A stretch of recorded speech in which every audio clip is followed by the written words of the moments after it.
بسم اللہ الرحمن الرحیم فَأَزَلَّهُمَا الشَّيْطَانُ عَنْهَا فَأَخْرَجَهُمَا مِمَّا كَانَ فِيهِ وَقُلْنَا اهْبِطُوا بَعْضُكُمْ لِبَعْضٍ عَدُوٌّ وَلَكُمْ فِي الْأَرْضِ مُسْتَقَرٌّ وَمَتَاعٌ إِلَىٰ حِینٍ۔ پھر ہوا یہ کہ شیطان نے ان دونوں کو وہاں سے ڈگمگایا اور جس عیش میں وہ تھے اس سے انہیں نکال کر رہا، اور ہم نے آدم اور ان کی بیوی اور ابلیس سے کہا اب تم سب یہاں سے اتر جاؤ، تم ایک دوسرے کے دشمن ہو گئے اور تمہارے لیے ایک مدت تک زمین میں ٹھہرنا اور کسی قدر فائدہ اٹھانا طے کر دیا گیا ہے۔ فَتَلَقَّىٰ آدَمُ مِن رَّبِّهِ كَلِمَاتٍ فَتَابَ عَلَيْهِ إِنَّهُ هُوَ التَّوَّابُ الرَّحِيمُ۔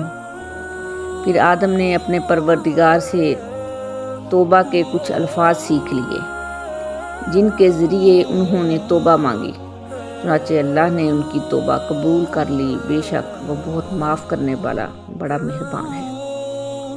قُلْنَا اهْبِطُوا مِنْهَا جَمِيعًا فَإِمَّا يَأْتِيَنَّكُم مِّنِّي هُدًى فَمَن تَبِعَ هُدَايَ فَلَا خَوْفٌ عَلَيْهِمْ وَلَا هُمْ يَحْزَنُونَ۔ ہم نے کہا اب تم سب زمین سے اتر جاؤ، پھر اگر میری طرف سے کوئی ہدایت تمہیں پہنچے تو جو لوگ میری ہدایت کی پیروی کریں گے ان کو نہ کوئی خوف ہوگا اور نہ وہ کسی غم میں مبتلا ہوں گے۔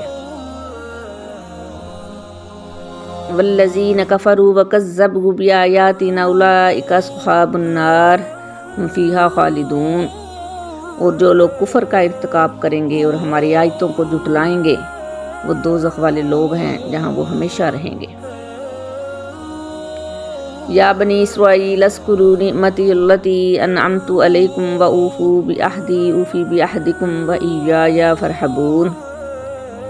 اے بنی اسرائیل میری وہ نعمت یاد کرو جو میں